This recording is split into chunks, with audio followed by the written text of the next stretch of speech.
Hey, appreciate you. Welcome to another episode of the Born Podcast, brought to you from our studio here in central Pennsylvania.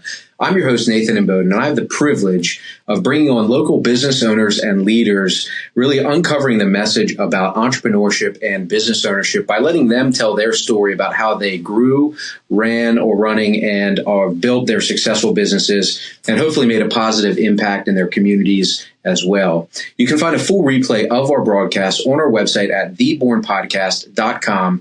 Also, you can find us on your favorite social media channels or wherever you listen to podcasts. Search for The Born Podcast, hit that like and subscribe button so you can stay up to date on all of these episodes.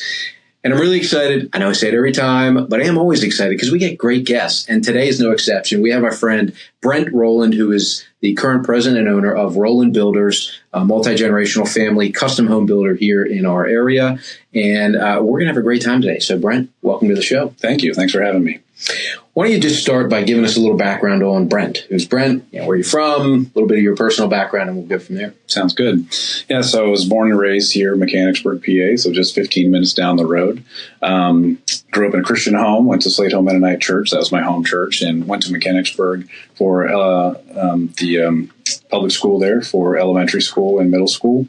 In 8th grade, I transferred to a Christian school, and then I went to Lancaster Mennonite High School. Okay. So I had kind of a unique experience because I lived in the dorm during the week and was home on weekends. Okay. So in some ways, I tell people that I moved out of the house at age 14. So it's kind of an interesting, unique perspective for me of like growing up kind of quickly. Yeah. So by the time I got to college, I was like, I'm used to the dorm life and been there, done that. This is old hat. Yeah, exactly. Yeah. Exactly. I went to Eastern Mennonite University, so really grew up in that Mennonite heritage. That's really, obviously in Lancaster County, which is not that far away, but really rich heritage that I'm thankful for and grateful for. It gave a great foundation spiritually. Went to Eastern Mennonite University, graduated with a bachelor's degree in psychology. And an art minor. So it'll be interesting as we talk through this, like how did I go from that to construction? Yeah. But it's a great story. So. Yeah. Okay. Awesome.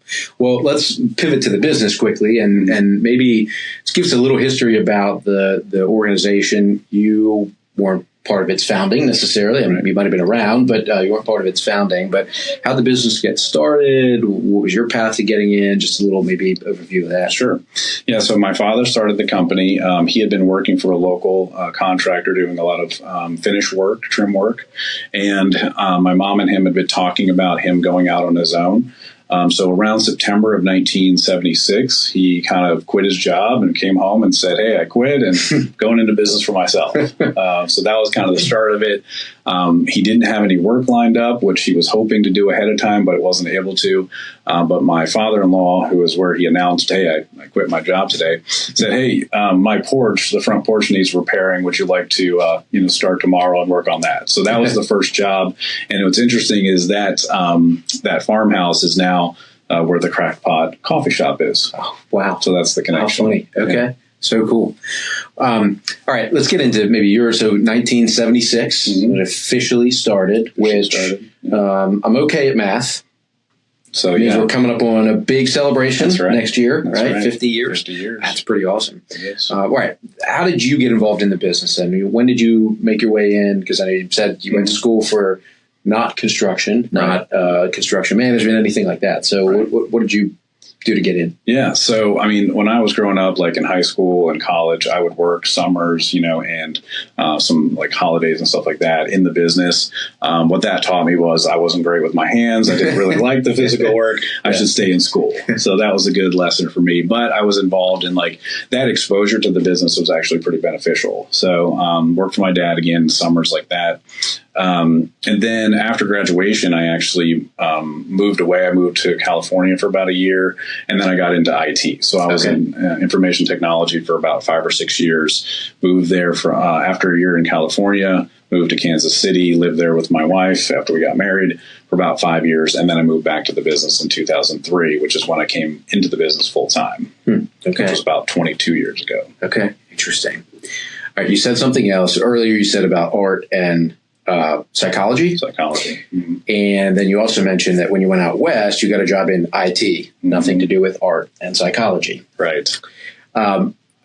Maybe I could dig in a little bit at that, but I think it's worth noting for anybody that's watching, I am not anti-school. I'm not anti-education.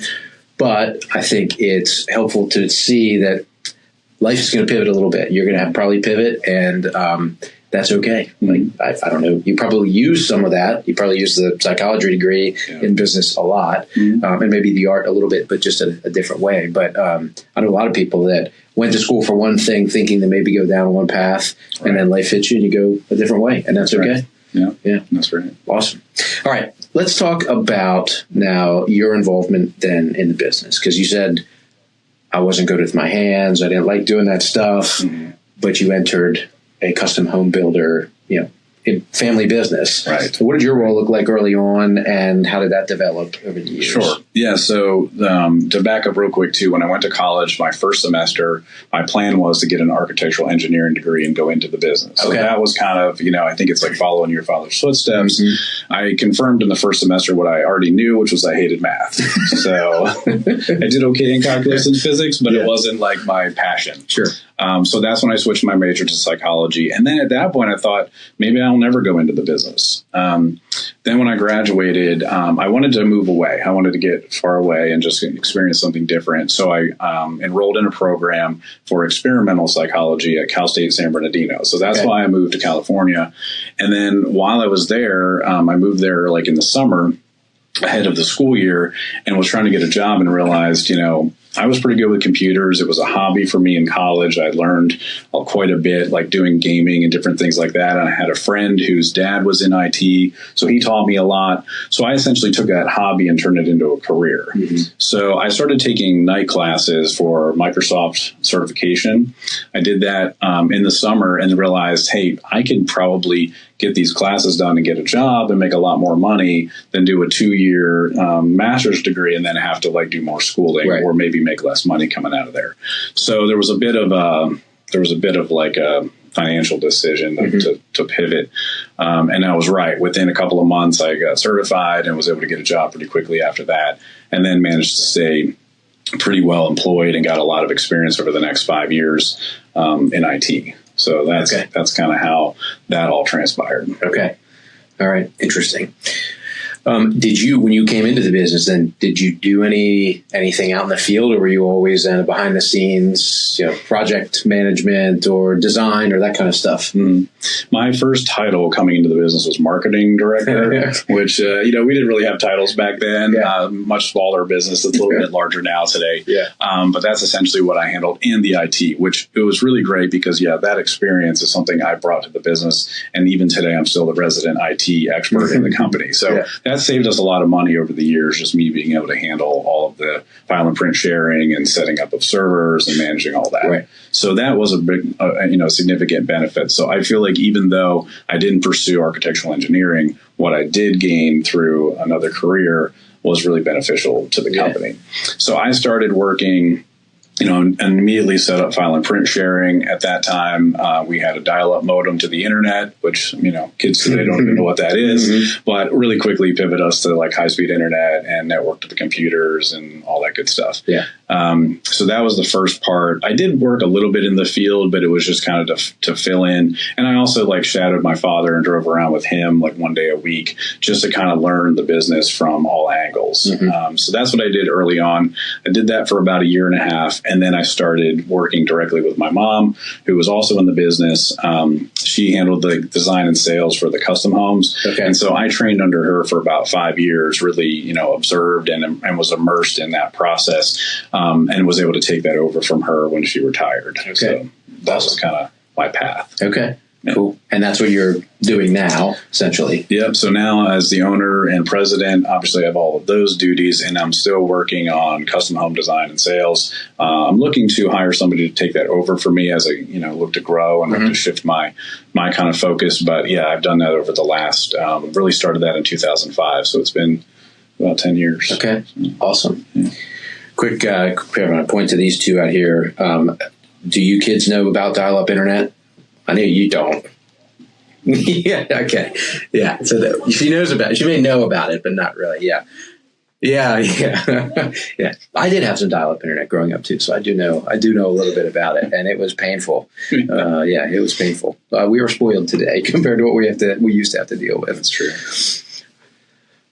All right, last almost 50 years, but it's probably even more so the last 25 years. There's been significant change, turmoil in the construction industry and the home building industry. So I know you guys have gone through some pivots and what your business has looked like over those years, but maybe talk about where you're at now. Like, what does your business look like now? What do you guys specialize in? What is your focus and core? What you do, and then we'll talk about some of that past stuff that you kind of learned from. Okay, yeah. I mean, I've had a chance to work on like our real mission statement, core values, and purpose over the last few years, and really it's come down to one kind of primary word, which is really not only for me personally but for the business, and that's family. So our purpose and why we exist is to enrich the daily life of families. That's what we're about. We do that then through custom homes, which are typically higher end, a lot of times 2 stories, and either on lots that we have or on land that people own. We also have garden homes, which are smaller, still single family homes. Many of those are 1 stories, but they're for people that want to downsize, or we call it right sizing, to a smaller home, but with all the high end amenities that they still want.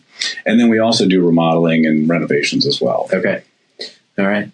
And do you have, how many homes are you typically building either at a time, or do you have, a target that you're trying to get on an annual basis? What is the size of the work that you're looking at? Yeah. So over the last 10 years, we've averaged about 10 homes per year between the customs and the garden homes. And then we do about 20 to 25 remodel jobs, just depending on like size and complexity, but somewhere around 25 or so. Okay. That's been the last few years. That the goal is to grow a little bit. We tend to be influenced by the economy, so I'm feeling like things are about to pick up and it's going to get busier. Sure. But, so that's ideally if I could build 8 to 12 garden homes a year and then about 4 to 6 custom homes a year. That's sort of the target goal right now. Okay. All right. Well, something to shoot for sure. Yeah. There's no shortage of home builders around. I would say you would not disagree with that. And you've got anything from the ones that are just throwing up non-custom homes and building these big communities to maybe somebody who doesn't have a recognizable name, but is doing maybe some custom homes. So in a space where there is so much competition, and it might not even be true competition, but on the surface to maybe the average individual, a home builder might be a home builder, might be a home builder. So how do you differentiate yourself to capture those eventually 8 to 12 or 4 to 6 homes that you're hoping to build? Right. I mean, I think one of the primary things is and it's important to me, is just style. And what I mean by that is diversity or variety of style. Okay. So, and if you look at the website, rolandbuilder.com, you'll see a variety of different styles of homes, whether that's French country or modern farmhouse, which is popular today, or even more modern, which I feel like maybe things are shifting to. So my goal is that if anyone goes to the website or looks at our work or the body of work that we have, is they can find a home there that they like, that fits like what they're looking for. They might not like all of them, but they'll find one, hey, I like that home. And so that's what I feel like I'm trying to do. I also like that creativity and like not doing the same thing over and over again, like doing something new. So I'm very comfortable adapting to different styles and like doing that. So that's, I think, one of the differentiators, probably one of the number one that I'm trying to promote even a little bit more. Right. Which is, I mean, by name would be truly more full custom, not modified custom. Like, well, it's a custom home in this style. Right. Which is maybe how some other builders might position it. Okay. All right. And some builders that you look at their homes and they all kind of look the same. Yeah. And so you think, okay, if you like that, great. But then, hey, if I want something different. Right. And what it tends to be is until you do something different, until you do like build something at a certain style, people don't really know that you can or don't believe that you can. But once you've done it and they see it, then they're like, okay, I want that. Yeah. So that's one of the differentiators. I would say the other thing, I mean, clearly being 50 years in business, I think just shows a level of trust that we're here. We have longevity. We've obviously overcome a lot of things, and we have integrity, obviously, to maintain that type of longevity. And then just the trusted partnerships that we have with other subcontractors and vendors. Those long-term partnerships have helped me to maintain the quality that I want to maintain. Okay. So the highest level of quality is really my other target. And my goal is to make sure that I'm building with the highest level products and the highest level trades and specialty trades that I can. Okay. So again, the long-term partnerships really help me do that. Okay. Yeah. By that, it sounds like you have do you have a mixture of then people that work directly for you, and then you're subbing out certain work, maybe specialization work? Is that kind of how?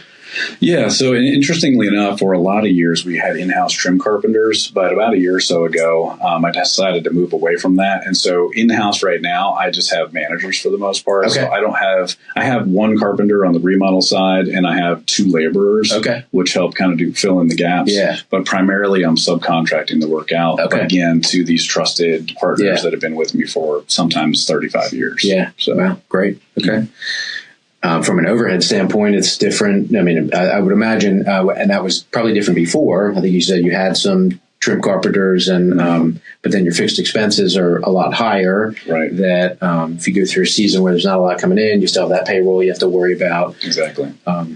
Was that one of the so if we think back then over the years of all you experienced, what are some of the things that you're doing now that were a result of just all the maybe lessons learned from some of the just changing landscape of the business itself? Yeah, one thing I point to is when I came into the business in 2003, I think that was the most profitable year that they had up, to date. And at that time, I watched them sign contract after contract, almost like one a month. And I thought, well, this business is really easy. Yeah.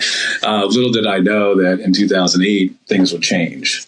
So, yeah, right. So I watched that. And then when 2008 happened and we experienced the Great Recession, that what that did for me is I knew when I took over the business then that I wanted to diversify. And so that's when, in 2003 through about 2007, we did almost no remodeling. Okay. New construction was so good that that's really what we focused on. Yeah. So I was specific and intentional when I took over as the president in 2016 to begin to develop the remodeling side of the business. Okay. That way, when new construction's down, I have something else to focus on or to, bridge that gap.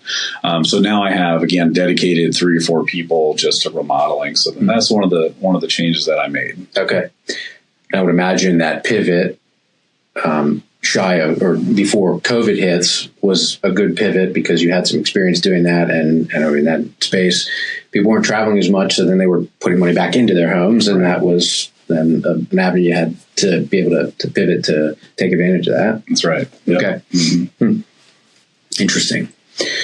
I want to touch on maybe now the transition itself of going from first generation to second generation, and mom and dad to now son. Mm-hmm. Maybe talk to us a little bit about that. When did that process start for you guys, and then maybe when did it finish? Mm-hmm. And then we'll talk maybe about some lessons you learned, things that went well, things that maybe you learned from that you would have done differently. Okay. Yeah, I think we started talking about succession in probably 2012, and that's when we really, I think, started looking at how we were going to do this and putting this together. And then over the course of a couple of years, we developed a plan of how to do it. And that involved attorneys, obviously, and accountants, and getting evaluation on all those things. And then in 2016 is when we made the first move where we started that succession plan, which was my father retired and kind of went into more of a advisory role, a consultant role. I still called him in on different things, but he was essentially kind of out of the business. My mom went to 3 days a week during that year, and then she retired in 2017. I became the president and then started running more day-to-day operations. Okay. So that was kind of how that started. And at that time, we started transferring ownership as well. So they were very gracious in doing a combination of stock redemption as well as purchase and some gifting. So that's kind of that threefold approach then got us to transferring the ownership. So 16, 17, 18, 19, transferring percentages of ownership. By about 2020, I think I had 42%. And then in 2020, of January 1, 2020, we completed the ownership transfer, kind of one fell swoop, and then opened a note. And so I'm still paying on that note. But that's kind of how we've handled that. So I've been able to buy the business in a lot of ways through the profits of the business that I've been generating as I've been leading it since 2016. Okay. Awesome. And especially the latter half of that, it's all fairly common, I think, in family business situations with the combination of the redemptions, gifting, but then holding the note is it's a nice tool to have for families, especially because you generally can have more favorable terms than a private lender might give you. Right. Usually maybe a longer term, maybe a more favorable interest rate. But I would imagine that if things got really tough, that you were doing what you can, but things got really tough, there's maybe a little more negotiating if you needed to be, which sounds like you haven't had to do that, fortunately. Yeah, exactly. Somebody that I worked with was kind of a mentor, called it friendly debt. Yeah. So, yeah. It's a good way to say it. Unfortunately, I haven't made every payment for the last 5 years. I haven't had to do that. But yes, that's definitely a nice knowing that, like, hey, if I miss a payment or if I need to, that they're flexible with that. So, that's a good thing. What was it like? Because you had no idea. You do the final full execution of the remainder of the buyout January 1st of 2020. Mm-hmm. Then a little event a couple months later occurs that changes some things. So, I mean, what was that like? Because were you at that time considered one of the essential industries that you were able to still work at that time, but still changed the landscape of what future stuff was. So. Mm-hmm. Yeah, it was like back then. Yeah, for one, my parents were very glad that they were out. Like, honestly, they felt relieved, so that was a nice thing. Yeah. For me, that was definitely very stressful and very unexpected and shocking. We did shut down for 6 weeks to try to just deal with that at the beginning. We did a lot of remote, online meetings because, again, technology that we have in the business. So we were doing a lot of cleanup of the schedules and things like that and trying to just prepare for when we open back up again. So we did that for about, 6 weeks. Some builders were able to get exceptions, or I forget what they called them, but they were able to apply and get them. So there was a little bit of building going on. And then we got started, like I said, about 6 weeks after that initial shutdown. Okay. And then it was definitely hard for a year or two, just dealing with whether it was testing or people with symptoms or people afraid of it. Everybody kind of having a different feeling on it, and we would try to separate people in the houses, like somebody's working upstairs and somebody's working downstairs, just to, try to comply with the social distancing and things like that. Man, but it was hard. You're talking about this, and it was only 3 or 4 years ago. It feels like so long ago, and also still scratch my head thinking, in some ways I can't. I mean, there was certain things we had to do, but you can't believe that was a reality for a while. Right. And but I think those are the kinds of situations that we get thrown into as the owner. It's not just your name on the line. Your money's the one your reputation's at risk, but you also have the responsibility, especially you talked about your core value or your mission as enriching the lives of families. Mm-hmm. And you had a responsibility for the people that were working, for you, for the families that you're building homes for. And from just the little bit that we've been able to interact, I can tell you take that seriously. Mm-hmm. Emotionally, emotionally, mentally, psychologically, whatever you want to call it, what was it like back then, if you can recall, shouldering that burden while you're going through all that? Yeah, I mean, it was definitely a challenging time, and I remember definitely having that sense of fear and uncertainty, and really probably what it did a lot for me was just remembering that God's still in control. And in that desperation, which I feel like many of us go through, it drives us, I think, to our knees, or drives us to the cross and to Jesus and to that source of strength. I remember the one day I was talking with one of my subcontractors, and as I got off the phone, I felt this pain in my chest, and I was I don't know what's happening, but I figured out later I had a panic attack, and I'd never had one before, so I didn't really understand what it was. That was the only one I ever had, because then I started mitigating that and realizing, okay.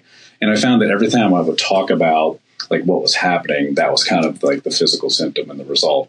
So that was, again, a really challenging time, and probably 2020, 21, and 22 were the most difficult years that I've experienced in business. Definitely the most challenging. And, but at the same time, like God was like really close, you know, and I remember I was actually like signing contracts in the midst of all this. So God was still providing, you know, like I remember that it was like I was dealing with physical issues and stress and anxiety and all of that's wrapped up in the business. And then my staff experiencing the same thing, but yet God was still providing. I was still signing contracts and we were still moving forward, which was great. So that's like I said, those 2.5 to 3 years were very challenging, but God was faithful. Yeah. When those sorts of circumstances present themselves and we have some form of truth and constant that we can point back to, is I think what can also allow us to steer our minds away from the fear and the uncertainty of what's going on today and to the truths that we know and the certainty that we know, which is fantastic. I mean, I would experience the same thing, and most times we're not perfect, but most times when there is all that uncertainty, man, it's nice to be able to have that truth to point back to and that stability to point back to, and just say, hey, it's all yours. Right. All yours, I can't control any of it, and I'm not going to try to, or hopefully I'm not going to try to. And that's right. Yeah, awesome. Amen. Yeah, like believing God's in control, and just that His ways are higher than our ways, His thoughts are higher than our thoughts. It really taught me surrender, you know, and I had to get to that place, and then freedom was on the other side of it, because I did carry the burden of,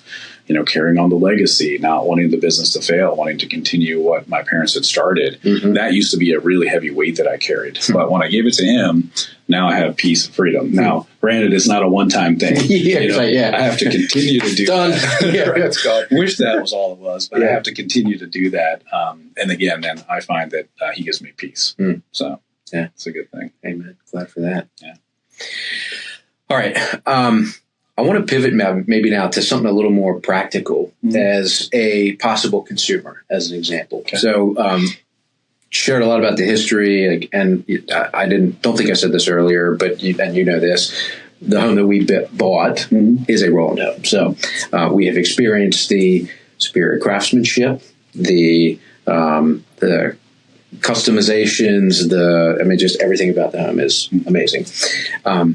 If I'm a new individual, if I'm either looking at building or maybe even, and it might be slightly different, or building or a remodel job, what does that experience look like as somebody coming in? Or maybe we start with the custom home, because that can seem like a daunting project because it's everything. I mean, there's a quote appeal probably to some people with the custom, but custom is really what color flooring do you want and what color cabinetry do you want, but it's going to look like this. But when you're doing everything from scratch, what does that process look like? Yeah, so a lot of people that come to me that want to build a custom home, they come because they can't find what they want on the market. Like they've looked and nothing really fits their needs. And they're like, well, okay, let's design something that's really going to meet our needs or fit our needs. I think there are other people that it's something they want to do. You know, it's something they think is exciting. And it's not for everybody because there's a lot of decisions. But I try to do my best, and our job is to like make that experience as positive as possible, as seamless as possible, and help them make sure that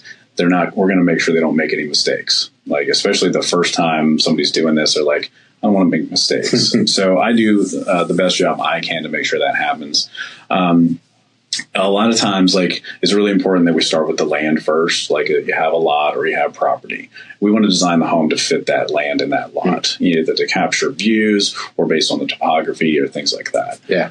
So that's really the starting point. And then working through the design process is typically floor plans first, then elevations. And all along the way, I'm taking into account like the style that I know they want. So that helps me like put together the offsets and the roof lines and the typical details that need to go with each style. Once I get through the design of the home, then we talk about like, what is it that you want included? I do my best to try to identify their taste level, how much money they want to spend on cabinets, countertops, appliances, flooring, and those types of finishes, so that I keep their budget in mind at the same time. I do something midway through, once I kind of know square footage and where we're at, I call it a reality check. So I sort of give them a range. Like, I think we're somewhere between this number and this number. Are we on track, or do we need to kind of back off a little bit, or are we good? So I try to do that because the goal is at the end that we sign a contract and build the home. Right. It doesn't do them or me any good if I'm way over budget, then it doesn't work. Right. And at that point, you're probably not too far down the line of setting a finished product expectation that you have to back off of, where you can still make some pivots and do a reality check. That's right. Yeah. Do you find that, sorry to cut you off in that process, but do you find that most people are close in line, or is there usually an unrealistic expectation about how much they can get for what they want to spend? Yeah, most people, I think, and I try to set the stage up front too of like, hey, per square foot, this is our range of where we are. Okay. So if you're thinking this size of home, this is kind of where you'll be. So I'm always like, that's always kind of like underlining or part of the process. The most challenging when I don't get the home typically is when the expectations or the wish list is way out of line with the budget. Those are the hard ones to make happen. So I feel like sometimes my job is to give them everything they want within the budget or as close as possible. So everybody typically goes over that. I can imagine that. Yeah, I've yet to hear it the other way. And so like 6 bedrooms, 6 bathrooms, 200,000. Is that reasonable? Yeah, not today. Was it ever? Maybe not ever. I was going to say. Yeah. Okay. All right. So you get to midway. You get to that mid check. You're sort of doing a reality check, sort of maybe making some pivots, and now from there. Yep. So I try to identify, like I said, taste level for different products, and then presenting pricing with those allowances for the major things like counters, cabinetry, flooring, plumbing fixtures, lighting fixtures, those types of things. And then from there we can, and I try to give them options too. Like, it's a custom home, so I try to do custom pricing. So if you want, how much is it to add this, or how much is it if we take that out? Each bid I provide is a little bit different, just based on what they're looking for and what they want. So once we finalize those things, we work towards the contract. Once we sign the contract, then after that is when the selection process starts, and they start making selections on everything that goes into the house. We do all that with an online management system called Builder Trend. Everybody typically loves that. Again, no paper involved in change orders. We can upload and they can approve all those things and selections and change orders 24/7, 365. So that makes it really seamless to kind of work through all those things. I also team them up with an interior designer who has almost 30 years experience, who I've worked with since 2013. Okay. Her name's Sharon Brill. She's with David's Furniture, David's Interiors. Okay. Yeah. And she works directly with my clients to help them make sure they don't make those mistakes, help them, work with their paint colors as well as their cabinets, flooring, backsplash, countertops, all those, so they coordinate really well and come together. Yeah. So again, a lot of people like that service, and that's just something I provide as part of the process. Okay, awesome. Yeah. I would assume then a similar process for the garden homes, whether it's the full custom or the garden home, is going to be a similar process. Yeah, the garden home's a little easier just because I do have set floor plans that they can start with. So, and a lot of times they see the house because we'll have a model available. Okay. And then most of the times, I still tweak it and customize it because we're a true custom home builder. So I tell people I can move walls and I can make changes as long as I stay within the building setbacks, but we can customize it for you. So even though it's kind of more of a production product, we can make those changes. Yeah. It's just the process goes a little bit faster. Okay. And then the remodel side, refresh me, what all types of remodel work do you do? And then what does that process look like? Yeah, so we like to do project-based work, which would be like kitchens, bathrooms, additions, basements, and outdoor living. Okay. So projects that we can come in, have a definitive start and definitive end point, kind of get in and get out, do the work, and let them move on with their life. Those like full gut renos is not like a good fit for us. So again, those project-based things really work well for us. And a lot of our business is coming from past clients and then strong referrals or second owners. So we might build the house and then 5 years later come back and finish the basement. Yeah, got it. Okay. Neat. So we've touched on a lot of different stuff, and do you mind me asking? So you mentioned earlier when you were talking about the per square footage, where a range you're at. Mm-hmm. Do you mind just asking, what is a general range on the custom side where somebody would be from a square footage? Yeah. I mean, where it is today, which is a lot higher than a few years ago, is 350 to 400 a square foot, roughly is the range. Okay. And then that's, factors that impact that are land costs, like do you have well and septic, or do you have public utilities, and then the level of finishes. But that's the range that I'm working with currently. Okay. For some perspective, and again, I know this will be out there forever, but in 2025, it's 350 to 400. In 2019, my average price was 204. Wow. So then I used to say 180 to 220. Wow. So that's the difference. Just material costs, labor costs, like all that stuff wrapped together. Yeah. Wow. Those. Yeah. So hyperinflation was real. Yeah. I'm going to ask a question. I hope it doesn't put you on the spot. It's okay. When you look at some of these homes that are being thrown up that are not, they're not massive, but, they're big enough and they're selling for a price point that is significantly lower than that price point from a per square footage. Right. Why is that? Okay. Yeah. I mean, what I typically say is it's just a different type of home. And really, it is the level of quality of materials and the labor that's going into it. That's probably the biggest thing. Lower quality materials, and then there are ways to build more efficiently. Like if the home is stacked, is very much rectangular, and the second floor stacked on the first floor. Also, if the second floor is larger than the first floor, that helps too. Okay. Your biggest per square foot cost comes with the size of the foundation. So anytime you build a one-story home, that price per square foot is going to be on the higher end than a two-story. But for the most part, the differences are primarily difference in products, difference in finishes, and again, level of kind of trades, both labor and materials that go into it. Yeah. So for my clients, what we typically say when we're thinking about our target market is people that can see the difference. Mm-hmm. I get a lot of clients who live in a production home and they want something nicer or better. Sure. And so then they come and build with me because they can see the difference. And I can tell when I'm at an open house, when people come in, I can kind of tell when they're looking around whether they see the difference and recognize it or not. Yeah. And then it's okay. They're just not my client. Sure. Yeah. So. Yeah. Okay. Well, thank you for answering that. And I wasn't asking it was more of there's a reason why these are less expensive, not necessarily why you're more expensive than that. And there's a good, but very logical. It makes a lot of sense. And yeah, I think you're right. You can probably tell the people that see the difference. That's a good way to put it. All right, let's look now going forward because the business has been through a lot of stuff since 1976, coming up on 50 years next year. Yeah. That's a big milestone.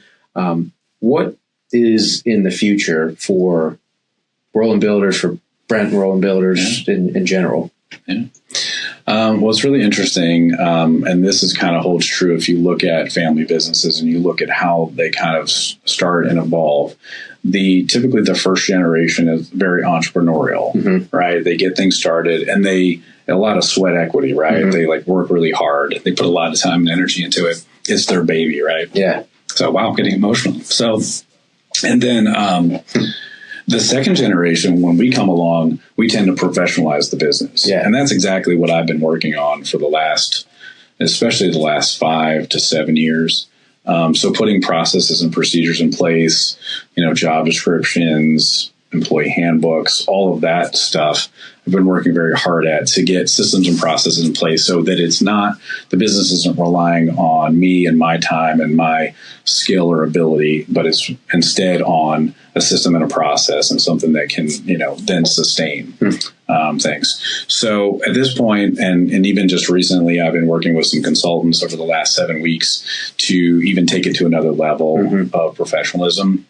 And the goal is to get it to a place where we're really thriving and continuing to, enrich the daily life of families. My goal isn't necessarily a number, but it's like, where's a sweet spot of the right amount of people, the right profitability? Where do I want to be? And then get to that nice kind of place and then have the business in a place where if I wanted to sell it, I could. That's not really the goal. Or if the next generation wants to come into the business. So I have 3 kids. My son's the oldest. He's 20. Yeah.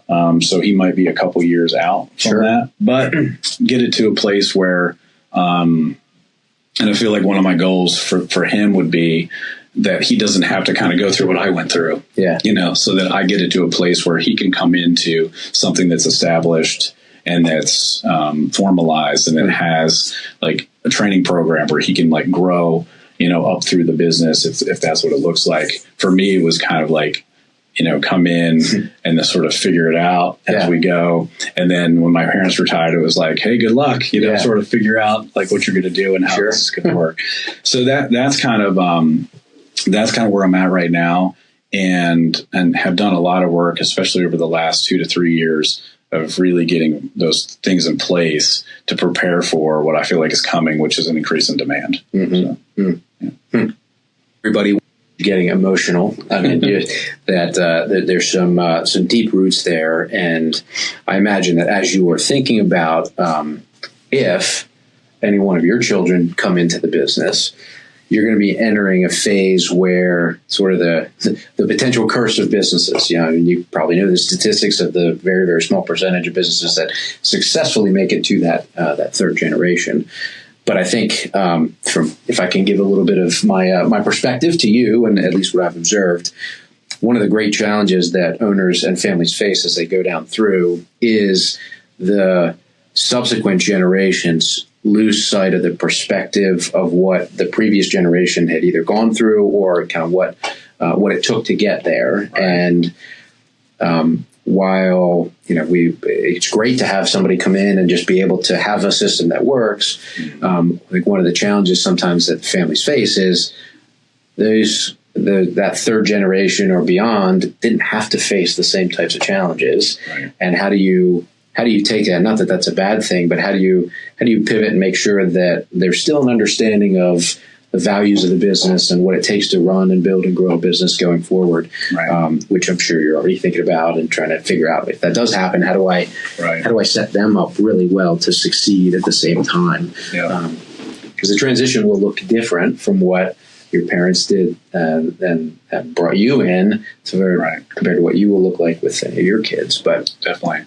Yeah, I think one of the things, as you mentioned, like when you talked about that, what I thought about is like continuing to tell the story. And like I know my parents have done that a lot. They continue to kind of tell the story. I've heard it like many times. We were at having coffee with my dad this past week, and he was telling the story again about how he kind of got started.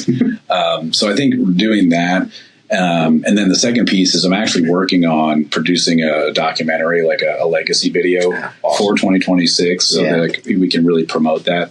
So it's going to look like probably a 6-minute, like I said, kind of documentary of just interviewing not only my parents and myself, but also like maybe key stakeholders or key people in, as the business evolved, maybe some customers. And then we'll have that. And then again, so if my 3 kids or one of the 3 or 2 of the 3 want to come into the business, they'll have that to like reflect back on or see. So I think it's going to be exciting. I'm looking forward to telling the story. I wanted to do this about 2 years ago, and it was like a different type of approach, and it didn't actually work out. Like sometimes you learn more through failure, right? It didn't work out. It kind of fell flat. And I was like, I didn't understand why. And now 2 years later, it was like, okay, it was because the format was wrong and I think it wasn't the right time. So anyway, I'm starting to work on that, and I'm excited to do that. Cool. So tell the story. Yeah. Awesome. Well, for everyone listening at home, and time flies. I don't know about you. Time flies when you're having fun and having good conversation.